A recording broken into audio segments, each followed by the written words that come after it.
Good morning, everyone, or good day, wherever you are around the world, and welcome to the Brookings Institution's event today on U.S. Pakistan relations. I'm Mike O'Hanlon with the Foreign Policy Program, and I'm joined today by a distinguished panel, a conversation I'll be moderating before we take your questions. And I'll introduce each of the panelists in just a second, but as you can see on your screens, they include Ambassador Richard Olson and my colleagues at Brookings, Medea Afzal and Bruce Rydell, a distinguished trio with a lot of experience and background in South Asia and in certainly U.S. foreign policy making as well. I think everyone tuning in is undoubtedly aware of the importance of Pakistan, but it's worth reiterating because it's sometimes been called the most dangerous country in the world, given the combination of burgeoning population, nuclear weapons, extremist groups operating on its territory, some of those extremist groups being the creation, even if now perhaps sometimes the Frankenstein's monster of the Pakistani security forces that may or may not have full control over them, groups like Lashkar-e-Taiba that carried out the 2008 Mumbai tragedy. In addition, of course, we are now at a point where the United States and NATO have left Afghanistan, fundamentally changing the geostrategic picture and the way in which the United States can assess its interests and opportunities in South Asia. And all of that happens, of course, in the context of new geopolitical developments in other directions, including a strengthening Pakistan-China relationship, strengthening U.S.-India relationship over the years, and of course, Russia always a player as well. So that's the basic context. We'd like to take stock of where U.S.-Pakistan relations are today and what opportunities may arise in the future. It's not exactly an easy moment. To some extent, one could say that the defeat of the NATO mission in Afghanistan was, at least partly in American eyes anyway, a result of Pakistan's frenemy behavior, where in some ways they cooperated with us in the mission, allowing logistics and supplies to go through Pakistani ports and ground lines of communication, but also tolerated the Taliban leadership acting and operating off of their soil, which of course was much of why the war never could be brought to a successful conclusion in terms of counterinsurgency. So that's the frame. Now let me please just say a word each about our panelists and then get to their opening thoughts. I'm going to ask them some general questions. So we'll conduct this in conversational format, spend about a half hour talking amongst ourselves, and then look forward to your questions, which you could still submit if you wish at events@brookings.edu. The email again, events@brookings.edu. Rick Olson retired from the Foreign Service in 2016 after a distinguished career of some 34 years. He joined the Foreign Service in 1982. He had a lot of experience in many parts of the world, including several countries in Africa. But his Middle East credentials are certainly, Middle East and South Asia credentials are certainly among the most notable for today's discussion, including an ambassadorship in Pakistan, and including also having been one of the several ambassadors present in the U.S. mission in Kabul just before that. So that's how he concluded his career and certainly saw the U.S.-Pakistan relationship from up front and was a key part of that relationship through some difficult times. Medea Afzal is a David Rubenstein Fellow at Brookings, one of our brightest and most promising scholars. She attended the University of Lahore in Pakistan, and also Yale University in the United States. So certainly has as good a vantage point on both countries at issue today as anybody I know, and wrote an excellent book several years ago, Pakistan Under Siege. And Bruce Rydell is, simply put, one of the most accomplished Americans of his generation, both as a government expert, a CIA veteran, and a Brookings scholar now of almost 15 years, during which time he's written half a dozen books, including on the U.S.-Pakistan relationship, including on the broader terrorism challenge in the region, and as well the U.S.-Saudi relationship, and most recently, the U.S.-Jordan relationship, a book that's just come out in the last couple of weeks and which I recommend extremely highly to everyone. So thank you for your indulgence in letting me go through that warm-up and that introduction, and now we'll get to the real experts. And Ambassador Olson, thank you for joining us today. If I could begin with you, just if you could situate us in the moment in this momentous year of 2021, where you see U.S.-Pakistan relations in the immediate aftermath of the NATO withdrawal from Afghanistan. Again, thank you, and over to you. Thanks very much, Mike. Delighted to be with this excellent panel this morning. Let me start by saying that, as you alluded to in your setup, Pakistan has had a hedging strategy with regard to Afghanistan for much of the past 20 years. Publicly, they were cooperating with the United States and U.S. war effort in Afghanistan, principally through the provision of the so-called ground lines of communication and the air lines of communication, the latter of which has been important right up through the evacuation that we saw ending on August 31st and continues to be kind of a live issue. So you could, but on the other hand, clandestinely, they were supporting the Taliban principally by providing safe haven for the leadership of the Taliban in Pakistan, allowing fighters to have R&R and medical treatment in Pakistan, and occasionally, but at vital moments, providing some degree of support, whether tacit or substantive, to the Taliban. So you could argue that the Taliban victory was a strategy for Pakistan, a victory for Pakistan's hedging strategy. Certainly the presence of the ISI chief in Kabul shortly thereafter would so indicate, and the fact that you had Imran Khan, his initial comment was talking about Afghans having broken the shackles of slavery, and the foreign minister, Shah Mahmood Qureshi, has been calling for engagement with the Taliban regime, all of which suggests that they regard this, at least in some part, as having been a successful venture. But it seems to me that it is a Pyrrhic victory, and there are a lot of Pakistanis who would see it that way as well, for essentially four reasons. First is that Pakistan is now next to an imploding Afghanistan. The Taliban were very successful as an insurgency, but they had no capacity for governance. Even when they were an insurgency, they relied on the government's ability to deliver services in the areas that they conquered. There's been kind of a hybrid in many areas of Afghanistan for years, and now they have smashed that governance structure. So this is likely to be, there's already an economic collapse, there's likely to be a large-scale humanitarian crisis, and perhaps refugee flows into Pakistan. And over time, as the Taliban, if it retains its very harsh rule, is likely to generate instability, political instability. The second reason is that that Pakistan should be concerned is that the Taliban victory has given encouragement to Islamists within Pakistan, and you've already seen some activity at the Red Mosque in downtown Islamabad, sort of the central venue for Islamists. The third reason is that the Pakistan Taliban, the TTP, Tehreek Taliban Pakistan, now has a safe haven of sorts in Afghanistan. And the Taliban, the Afghan Taliban, is trying to preside over a peace process between the government of Pakistan and the TTP, but the Pakistanis have done that before with not very successful results. But I would say the fourth reason, and probably the principal reason, and the one that concerns us here today, that Pakistan, Pakistan's victory is less than resounding, is that Pakistan has now positioned itself as an intermediary between the Taliban and the rest of the world, and including the United States. Yet its leverage is vastly reduced. It is no longer the landlord for the Taliban. And is unlikely to be able to use its, it probably still has influence of the Taliban, but is unlikely to move the Taliban on its core agenda. Yet I think Washington and others will expect Pakistan to be able to deliver the Taliban on questions of inclusive governance, humanitarian corridors, and especially on CT, on counterterrorism. And I think that's likely where things will get challenging for Pakistan over time. As Al-Qaeda regroups in Afghanistan, and I think there's very little doubt that to some extent it will, the question will be what Washington will ask of Pakistan in terms of addressing those questions when Pakistan has, as I said, reduced leverage.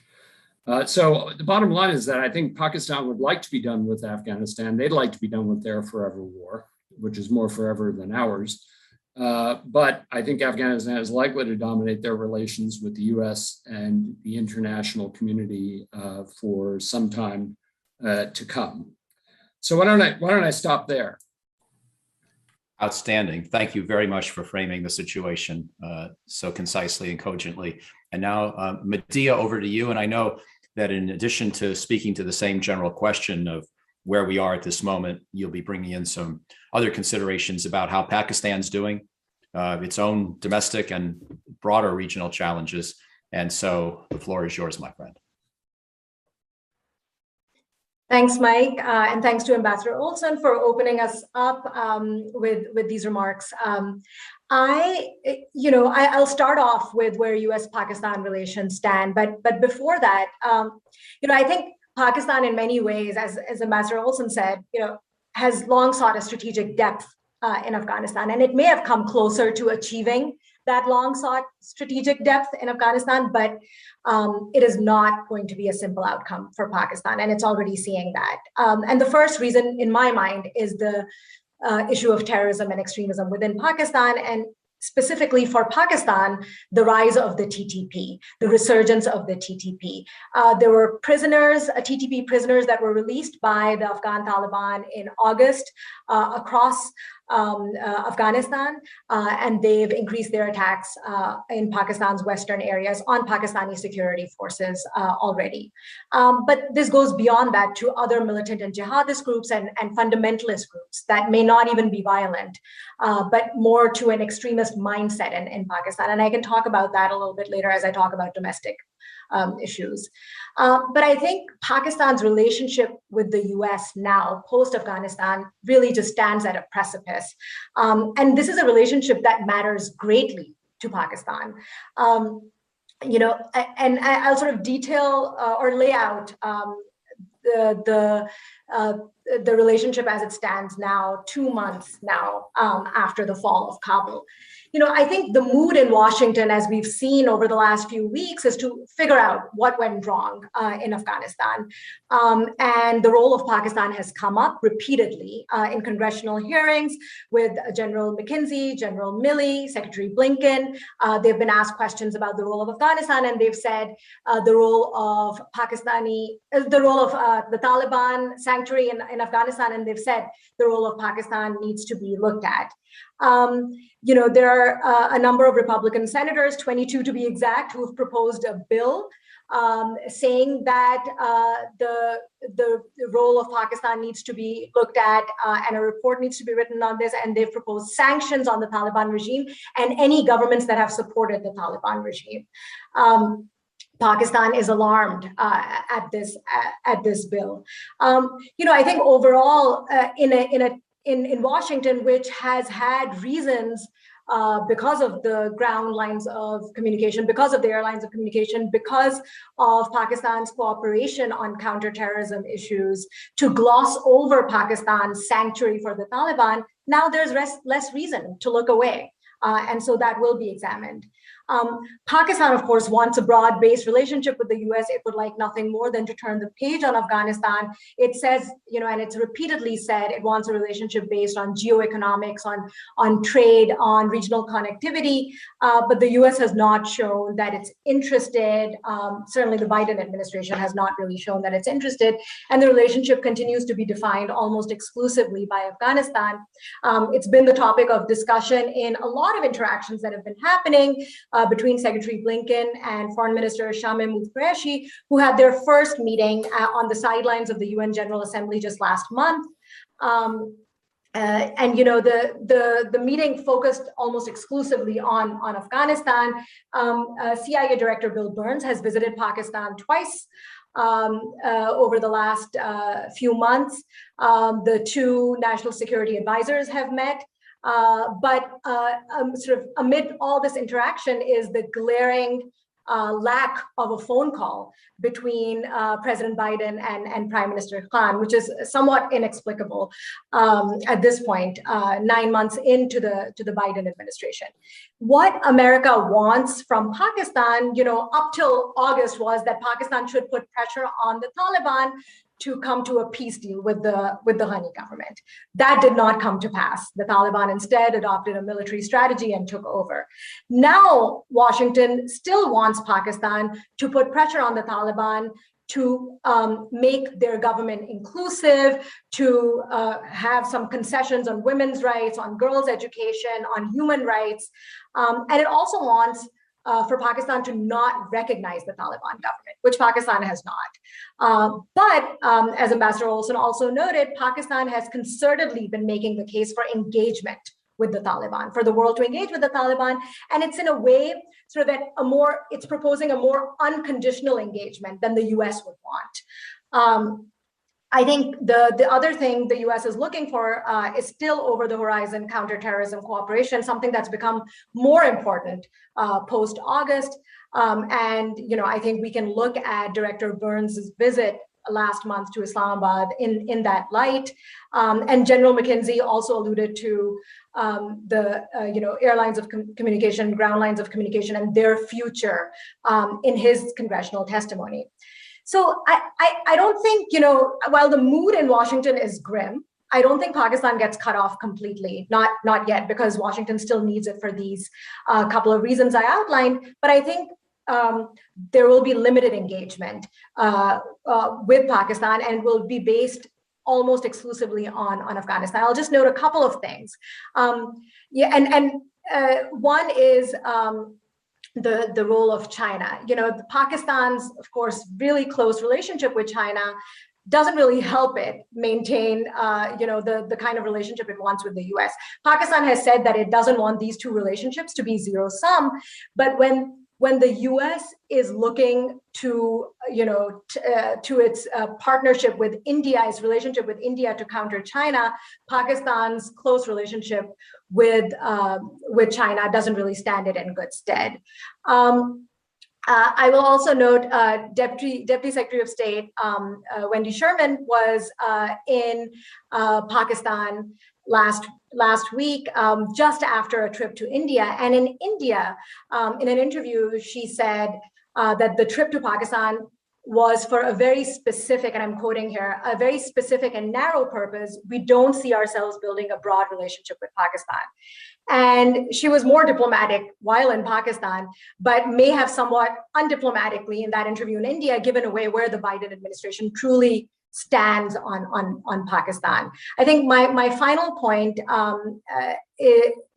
just on the US-Pakistan relationship is that the Biden administration, I think, has adopted a decidedly different tenor and tone towards Pakistan relative to the Trump administration, which had a very transactional approach to Pakistan, but which in the last 2 years of the Trump administration, because it was a different time, when peace talks and the peace process was sort of at the forefront of the strategy towards Afghanistan, that worked quite well for Pakistan.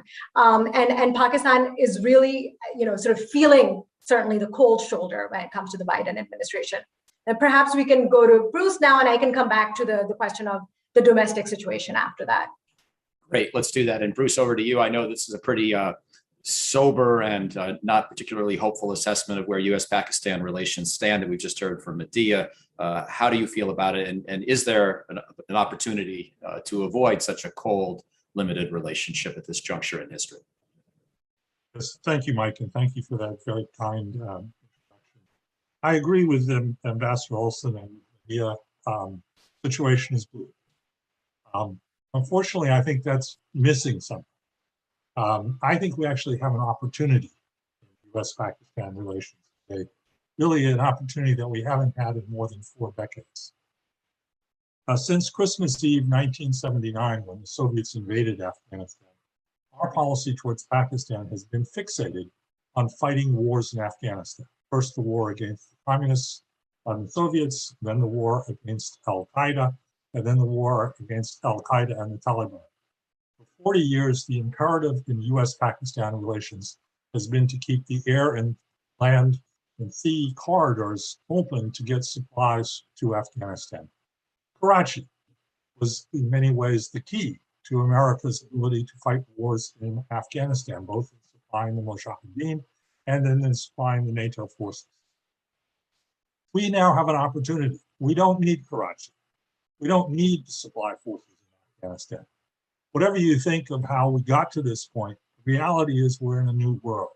We have an opportunity to deal with Pakistan in a holistic approach, not fixated by Afghanistan. Why does that matter? Well, you've alluded it to in your introduction. Pakistan is a country that matters a lot. This is the 6th largest country in the world in terms of population, with a very fast growing population. It is the 4th largest nuclear weapons arsenal in the world and the fastest growing nuclear weapons arsenal in the world. This is a country that not only has strategic nuclear weapons, but is developing tactical nuclear weapons. I would not be surprised at all to see Pakistan moving into the area of nuclear-powered submarines with Chinese help to deliver nuclear weapons to a much larger part of the globe. It has 2 neighbors, India and Iran, which the United States is very much interested in. It has hostile relations with India. It has rather good relations with Iran. If the United States wants to broker a deal with Iran, one of the pathways to get there could be through Islamabad. It has, of course, in China, a very close ally that has invested billions of dollars. Some of it is not real investment, some of it is phony, but nonetheless, it is China's #1 ally in the world. If the United States and China are fated to be the dominant powers of the 21st century, Pakistan's relationship with China should matter very much to the United States. And last, but far from least, is the issue of terrorism.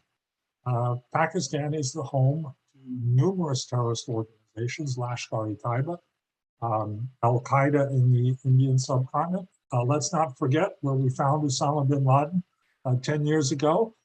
In May of 2011, he was not hiding in a cave somewhere on the Afghan-Pakistan border. He was hiding in plain sight in a mansion in Abbottabad, less than a half a mile from the Pakistani equivalent of West Point. If you want to fight terrorism, Pakistan is going to be the battlefield. If you want to do it successfully, you're going to need to engage Pakistan on your side. The other reason I would say is that Pakistan is an incredibly volatile country. Go back to 2000, the beginning of this millennium. Pakistan was ruled by a military dictator, Pervez Musharraf.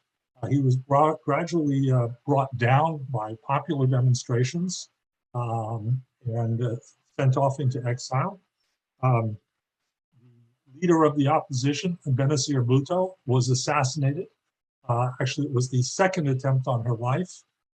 She was assassinated, possibly with the assistance of the Pakistani intelligence service.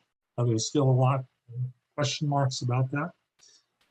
Another Pakistani Prime Minister, Nawaz Sharif, has been hounded out of the country and is now in exile in London.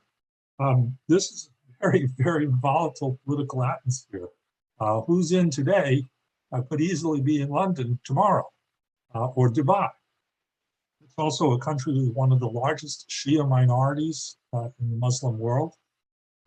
I've never found someone who can give me a real hard number on what percentage of the Pakistani population is Shia, but it's quite considerable. It may be as much as a quarter or even a third. It's a country with a weak economy. The GDP per person is less than 2/3 than it is in neighboring India, and growth is anemic 2%. All of that should matter enormously to the United States, because an unstable Pakistan with nuclear weapons could be a real disaster for the world, particularly if it's supporting terrorist groups who want nuclear weapons.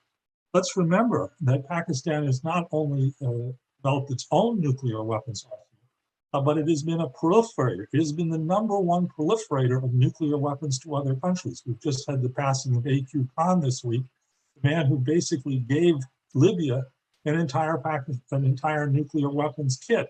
Unfortunately for us, the Libyans didn't know how to put it together. So we have an opportunity here to engage. Engagement doesn't mean agreement. It doesn't mean that we accept all of Pakistan's programs. It means that we, on some issues, are going to have sharp differences of opinion. But we will be able to influence their opinions because, as Medea has pointed out, the United States matters a lot to Pakistan.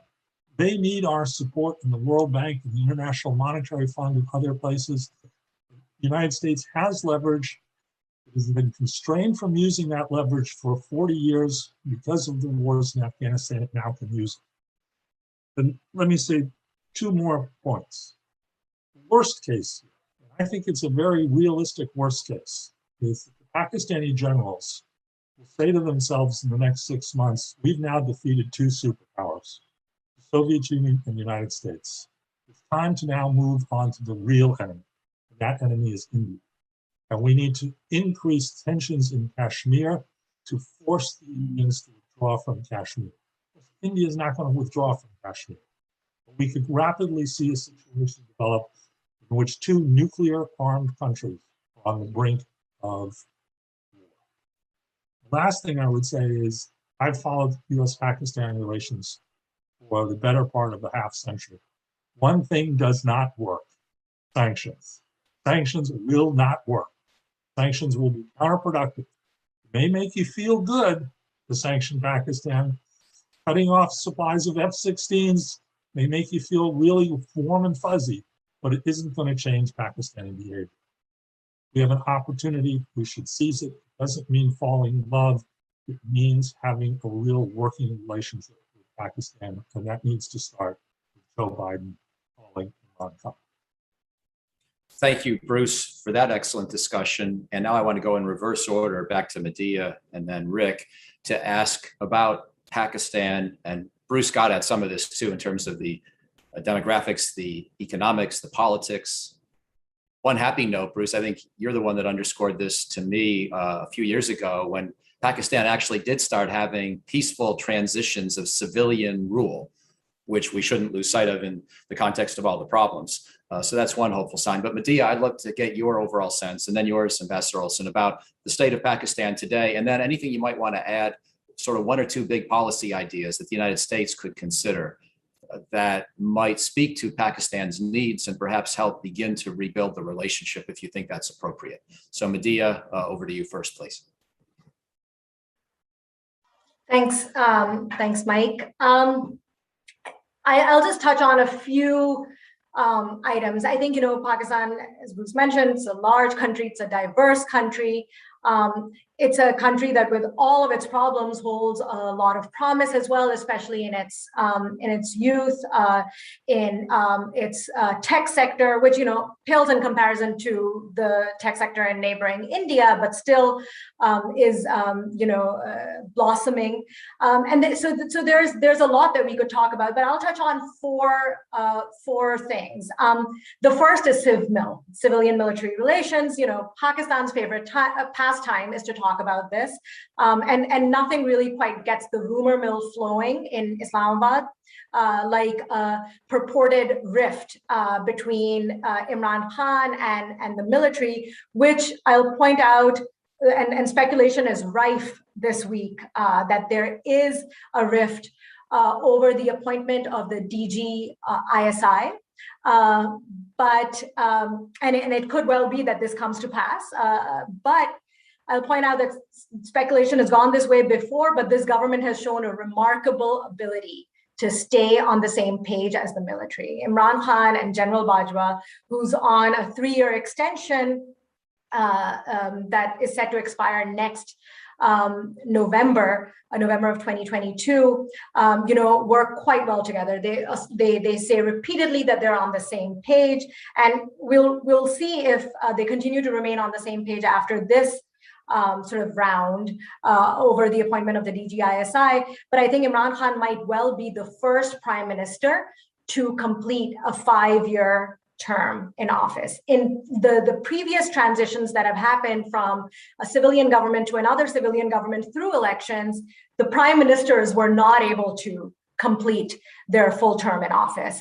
But Imran Khan, because of what some call a hybrid setup, between the civilians and the military, where the military essentially control all aspects of foreign and security policy, especially when it comes to Afghanistan. But this setup is something that seems to be working.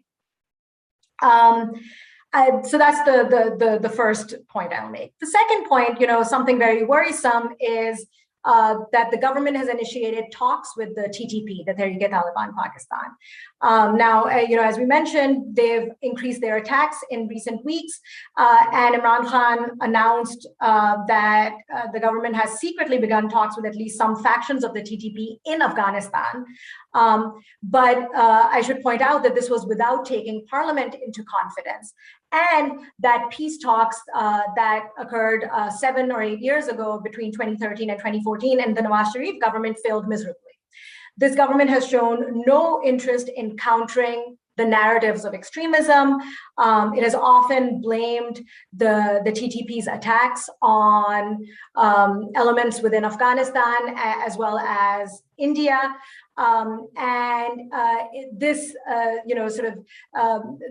beginning of talks saying that the TTP may be forgiven if they lay down arms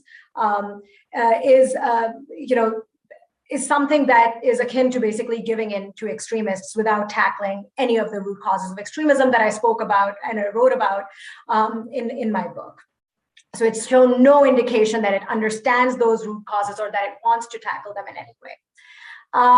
The third thing I'll mention is sort of a little bit on CPEC, the China-Pakistan Economic Corridor, and sort of overall on Pakistan's economy. Pakistan, had a slowdown like most countries with COVID, but it actually has done better with COVID in terms of sort of fewer deaths, 28,000 deaths in Pakistan, than neighboring India, neighboring Iran, as well as other countries, of course, that are its size. So the economy that slowed down is doing a little bit better now, not great. Imran Khan came into office promising deep sort of institutional economic reform. That has not happened 3 years in. But on China and CPEC, I wrote a short policy brief last year saying that Pakistan and China control the narrative on CPEC, painting it as positive at all costs. Well, some of that has started cracking. And people are now sort of wondering out loud what the terms of CPEC are and whether they really benefit Pakistan. And some of this is because there's been increased reporting on this, as well as research on it. But in Pakistan as well, now there are questions being raised about CPEC. And of course, China has complained publicly about the slow pace of CPEC, and it's worried about that. The final thing I'll mention is the government's control of the education system. It has done one major thing, which is proposed and adopted for some grades a single national curriculum. Imran Khan and his party basically say that the Pakistani education system is segmented between the elite who study in schools following a British curriculum and adopt Western values relative to the masses who study in the government school system. And he's attempted to roll out a uniform national curriculum, the single national curriculum, which has proven controversial. And one major element, which I think is very problematic, and I've talked about this, is the fact that it is attempting to do away with that British system, which actually was working quite well in training people, both in sort of rigor and critical thinking, as well as in tolerance. And in my book, I had proposed that everybody in Pakistan should adopt some version of that curriculum. And now we have sort of a reversion or regression on that. And the final thing I'll say is, and something that has just been announced very recently, is a new religious authority which will oversee the curriculum and, again, aims to attack sort of anything that's against Western values and incorporate religion even more than it already has been in the curriculum. And as we know, and I've written about this in detail, there's quite a bit of it. So I think, there's a bit of evidence of, in this new Pakistan, as again, this government likes to call it, Naya Pakistan, evidence of focus on some misguided things rather than really focusing on economic progress and reform. Thank you very much, Medea. And now, Ambassador Olson, I'd like to turn to you for any comments you want to make at this time, including on U.S. policy options. But let me, if I could, just add one sort of particular observation, which is listening to Medea, I'm struck at the Biden administration's apparent, almost slightly contemptuous attitude towards Pakistan, it would seem.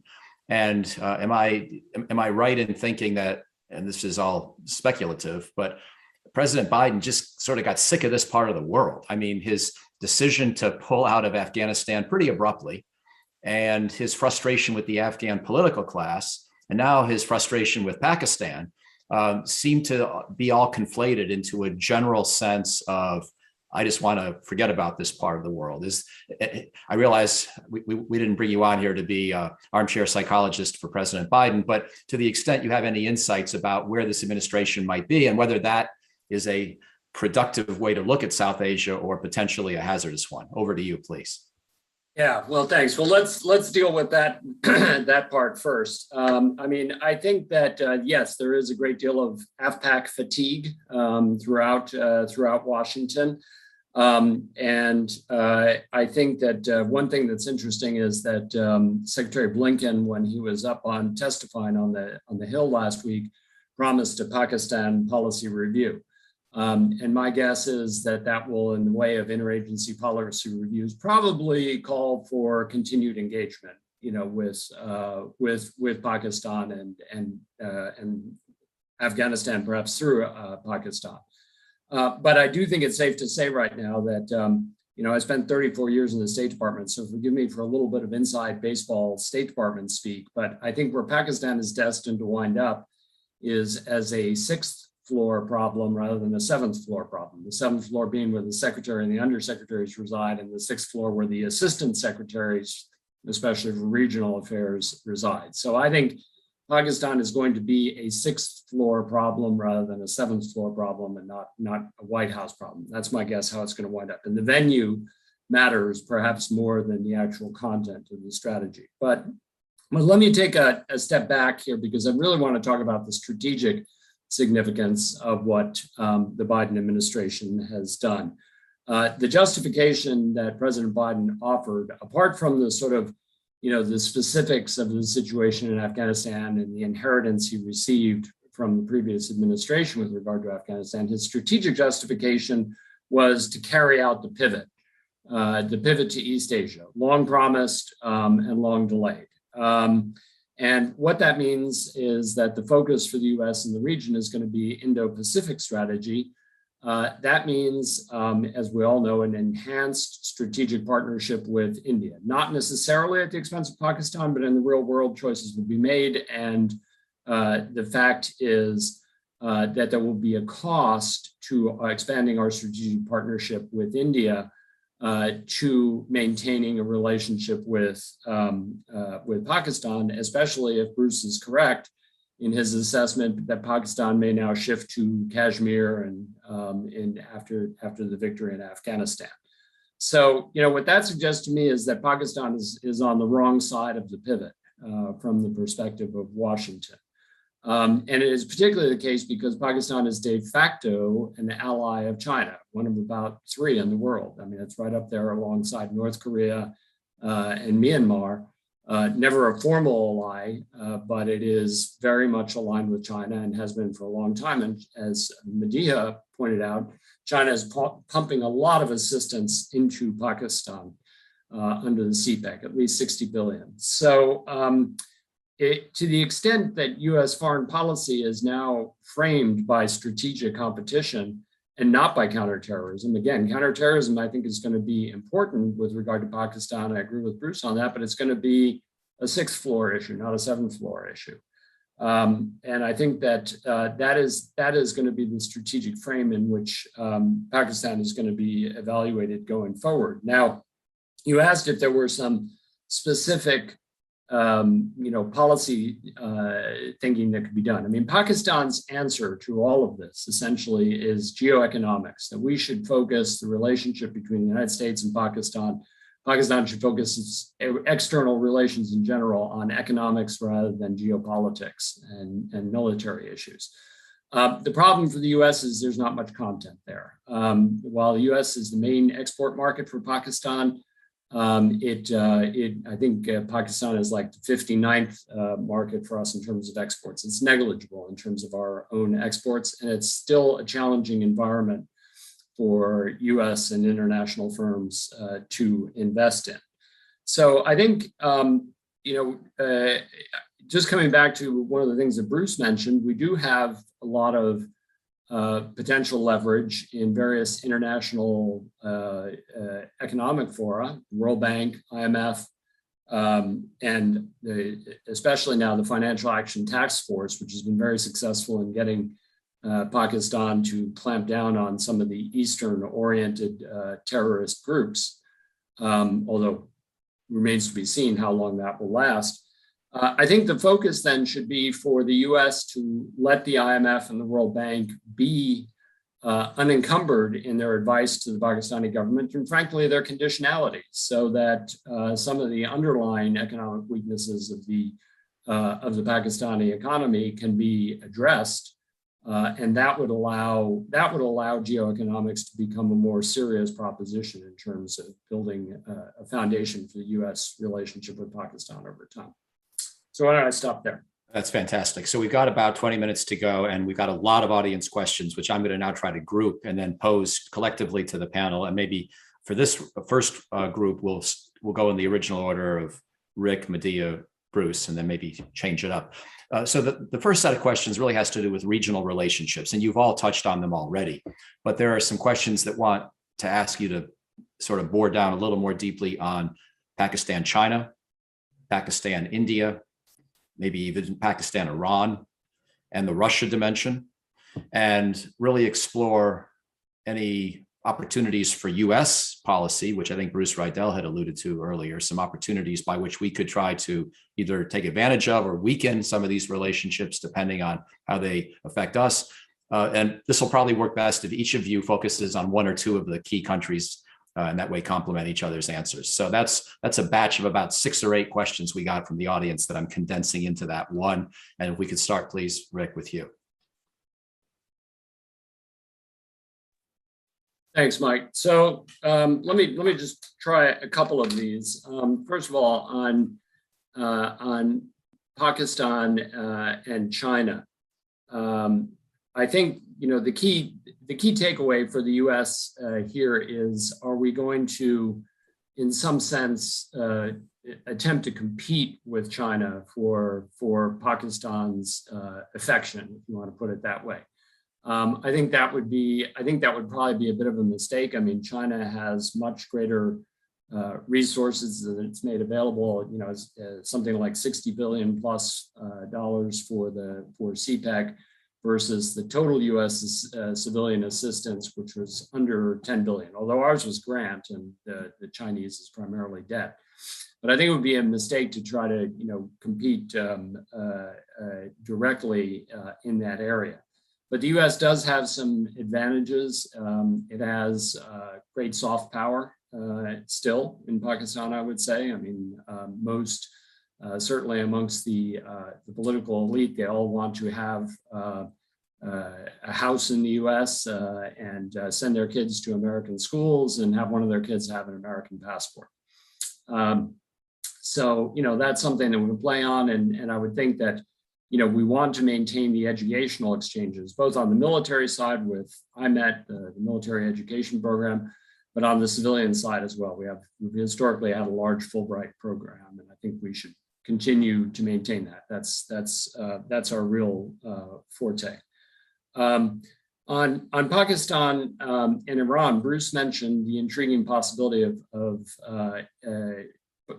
Iran perhaps, Pakistan, Islamabad perhaps being helpful for a deal with Iran. That is intriguing. Of course, Pakistan is very proud of the fact that it played a role in the initial opening to China way back in 1971. Henry Kissinger spent a long weekend in Natia Gali, north of Islamabad, and actually flew to meet Zhou Enlai from Pakistan on the first secret mission. I suppose something like that is possible with the JCPOA, but the problem here is that Pakistan has always had to straddle its relationships in the Gulf with its relationship with Iran. So in other words, I think much will depend on where the Saudis and the Emiratis come down on the question of the JCPOA. If they're okay with the JCPOA going forward, and up until now, they've had a lot of skepticism about JCPOA. They want it expanded and turned into a broader regional pact or an agreement that addresses regional issues. If they're opposed to it, it's going to be very hard for Pakistan, I think, given the enormous role that Saudi Arabia and UAE play financially with regard to Pakistan. But it's certainly worth exploring. So why don't I stop there? There's much that could be said on India, but we can come back to that, I think. Excellent. Thank you. Medea, over to you.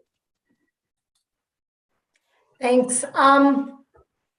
I'll start off with China and Pakistan as well. And I agree with Ambassador Olson. We don't. The U.S. doesn't need to compete with China for Pakistan's affections, and I think we should take Pakistan for its word when it says that Pakistan does not want to look at these two relationships as zero sum. So I think in the Trump administration, Alice Wells, when she was talking about CPEC, she talked about sort of how it might have been a debt trap for Pakistan, sort of trying to make this a zero sum relationship. I don't think the Biden administration, because it's sort of not been paying as much attention perhaps to Pakistan, has made that pitch.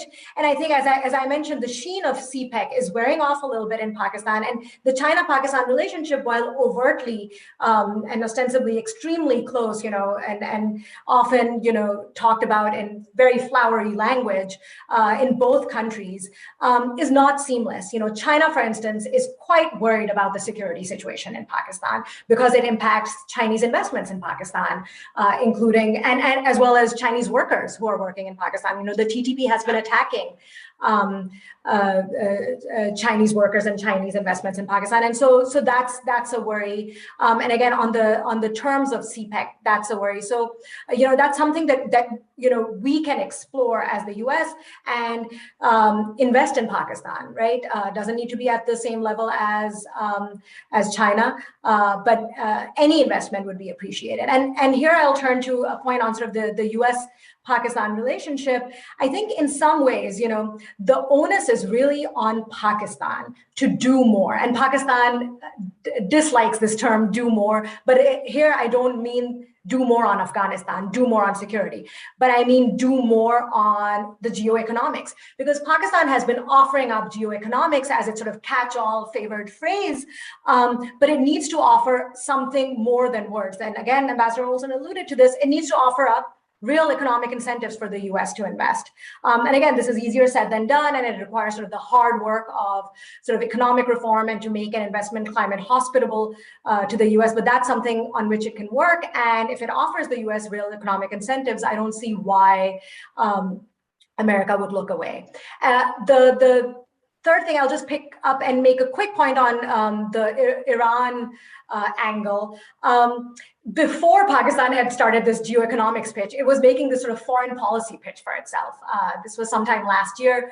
Look, we can be a mediator between Saudi Arabia and Iran, between Iran and the US. Shah Mahmood Qureshi was overtly pitching himself as such. Imran Khan said as much to President Trump. Pakistan seems to have not made that pitch to President Biden, and maybe President Biden won't listen to it. But that is something that it was, actually explicitly pitching, and perhaps could be somewhere where it might be useful.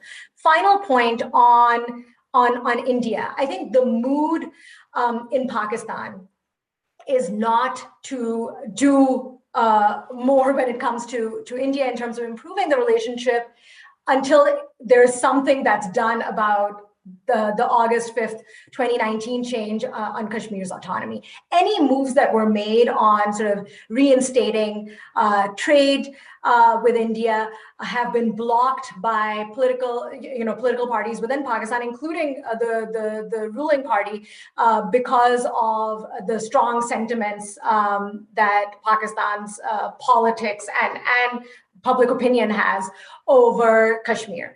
And so the sentiment really isn't there in want Pakistan to do more to improve ties with India, but certainly in India, there isn't sentiment either to do anything positive with Pakistan. And in some sense, the problems in the relationship now are defined for both by the other. Pakistan always says it wants to talk about Kashmir first. India always says it wants to talk about terrorism first, and they basically don't come any closer to this. But I think that the mood domestically in both countries is perhaps as far as it's ever been from them aiming at any sort of rapprochement.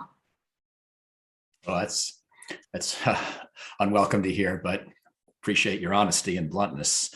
Bruce, over to you with the same set of questions, please. Well, I will pick up where Medea rightly left off, which is it's all about Kashmir, and the mood is terrible on both sides.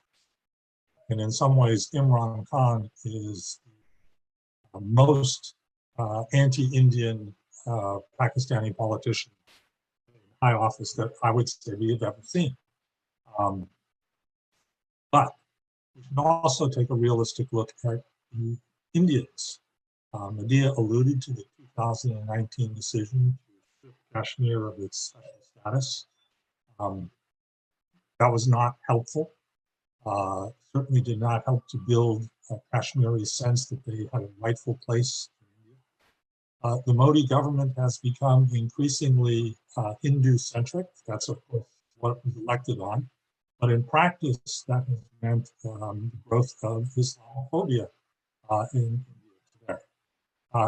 I'm certainly a strong supporter of a solid, important bilateral U.S.-Indian relationship. I played some role in helping that to start in the second Clinton administration.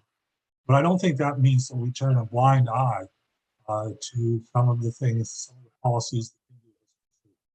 That doesn't mean endorsing Pakistan 100% or even 50%. But it does mean speaking out honestly about what's going on in Kashmir and trying to nudge the law. We all know that India is not going to give up. That's not in the cards. But can India be persuaded to treat Kashmir in ways that improve the life of the Muslim majority in the South? That should be something. Last thing I will say very briefly is I've talked about an opportunity here with Pakistan. Let me make it concrete. The administration is talking about having a summit for democracy. Pakistan is a democracy. It's a flawed democracy. Tell me one that isn't a flawed democracy. But it is a democracy. By the standards of the Muslim world, Pakistan has one of the most vibrant democracies that exists. Elections really matter. They should be invited. That should be the topic of President Biden's phone call to Imran Khan, inviting the Summit for Democracies. Not to do that will send a very, very dangerous message, not only to the Imran Khan government, but to the people of Pakistan and their aspirations. Fantastic. And that picks up where one of the remaining questions wants to go, which is the phone call. And so what we'll do now is have one final round and maybe just reverse order. So Bruce, Medea, Rick to finish, please, with a couple of minutes for each of you. And let me just tick off the questions that are still outstanding. One is, when should that phone call occur and what should its main motivation or substance be? Bruce, you've already answered that, but others may want to chime in. Second is a more philosophical question. I don't know if it came from a Pakistani, but it's certainly a fair question, which is, does the United States appreciate enough what Pakistan has done for us over the years? And maybe dating back, as all three of you know very well, but some of our viewers may not remember quite so well, which is how Pakistan essentially helped us win the Cold War by routing all those supplies through the Mujahideen in the 1980s that defeated the Soviet Union, the way Bruce alluded to in his opening. And then finally, a couple more questions about internal governance within Pakistan that you've touched on, but maybe there's more to say. One would have to do with whether groups like Lashkar-e-Taiba have essentially become Frankenstein's monsters, no longer as easily controlled by the ISI, and therefore potentially even more dangerous.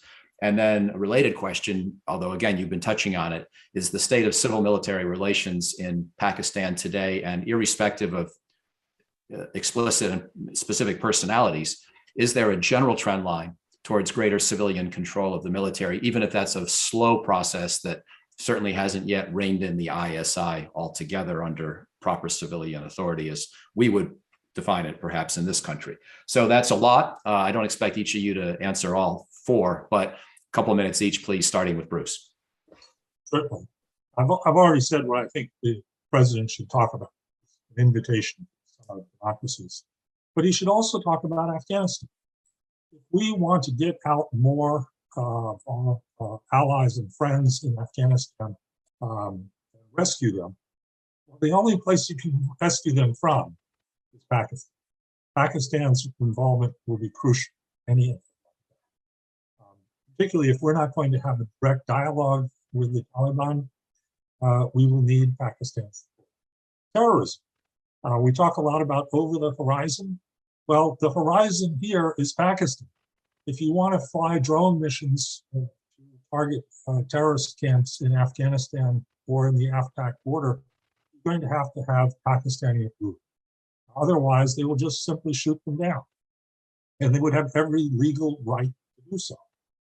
So there's a conversation that needs to take place. Much of it will be detailed and can be done on the 6th floor, as an ambassador has noted. But it sure helps the 6th floor if they can say, as you remember from the phone call between the president and the prime minister, you can build a lot on that in a hurry. And I'll lastly throw out, I think some people are going to think this is really out of the wild, but the United States, starting under President Trump, but continuing under President Biden, has been urging the Muslim world to come to grips with the reality of the state of Israel. Well, Pakistan and Israel developing a relationship would be a huge accomplishment for any administration. I don't think anyone's tried. I don't think it has a very good chance of success, particularly with Imran Khan as prime minister. But I think it's an idea that ought to be kept out there in the minds of Pakistan American watchers for the future. Thank you, Bruce. Over to you, Medea. Thanks. I completely agree with Bruce. I think calling to invite Imran Khan to the Summit of Democracies is a great idea. Imran Khan, in fact, in his first tweet congratulating President Biden, or then candidate Biden, for winning the election in November last year, mentioned the Summit of Democracies. It would have the additional benefit of bolstering Pakistan's civilian government when the U.S. often ends up bolstering Pakistan's military because it finds it easier to work with Pakistan's military. So inviting Imran Khan to a Summit of Democracies, showing that Pakistan's democracy is important to the U.S. would be important. I think, and I'll just mention one indicator of that. Secretary of Defense Austin, for instance, called General Bajwa, the Chief of Army Staff. General Bajwa is not Secretary Austin's counterpart. Pakistan's defense minister is hardly even known. Many in Pakistan don't even know his name. And so, that would be a very important and a good way to engage with Pakistan. I think the second thing I'll mention is that it would be useful, as others have done in the past, for the U.S. to acknowledge that Pakistan, of course, has had its own terrorism problem and continues to have it over the last 20 years. And Mike, you asked about whether we appreciate Pakistan. I think the narratives, and I've written about this, the narratives of both countries continue to see past each other completely. But acknowledging that Pakistan has suffered at the hands of terrorists, and many lives of Pakistani security forces as well as civilians have been lost in the last 20 years is important. On the Lashkar-e-Taiba and internal governance, I think the Financial Action Task Force has so far been the most useful tool to control the Lashkar-e-Taiba, for the Pakistani government to take action against the Lashkar-e-Taiba. I think the trick for the Biden administration is to figure out whether Pakistan just stays on the gray list forever, and that's how to make that control over or that action against the Lashkar-e-Taiba permanent. But that gray list forever on the Financial Action Task Force is starting in Pakistan to make people very wary. People think it's politics. And so, what is the right tool to get Pakistan to take sustained action against the Lashkar-e-Taiba if the Financial Action Task Force isn't it? I think that's a challenge. The final thing on CivMil, I'll just very quickly say that I think as a process, I don't think CivMil is moving in the right direction. But in this current government, with these personalities, it seems to be on the same page. And I'll end there. Fantastic. Thank you. And Rick, over to you for the last word of the day. Yeah, thanks very much. First, on the question of the phone call, let me say that I completely endorse Bruce's idea that the first phone call should be to invite to the Summit of Democracies. But my prediction is that the first phone call will be about either maintaining or reopening, or however you have to characterize it, the airline of communication, the boulevard over Pakistani territory for some operational counterterrorism need. On CivMil relations, I'm not so sanguine. I think that this government prided itself on being a hybrid arrangement. That is to say that Imran Khan was close to and able to speak for the military, but that came at the cost of increased military role even in traditionally civilian areas like the economy. And without getting too far into the weeds on this current kerfuffle going on in Islamabad right now about the reappointment or non-reappointment of the ISI chief, just for everyone, there are a couple of things the timelines are really important. A year from now in 2022, the Army chief will either retire or be reappointed for an unprecedented third term.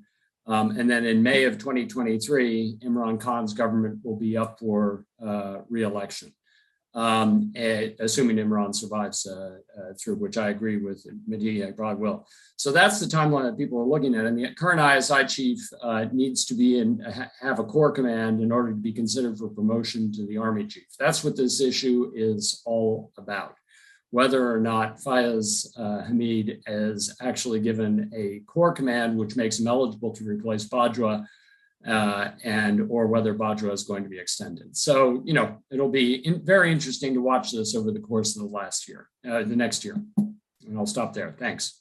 Team, fantastic. Learned so much. I'm very grateful. And we're grateful to everyone who watched and tuned in today. And you'll be able to see this, of course, on the website if you want to watch again. Transcripts should be up pretty soon as well. So on behalf of everybody at Brookings and USIP, signing off and thanking you with best wishes for the rest of the day. Thanks for watching. Be sure to like and subscribe for more videos from Brookings.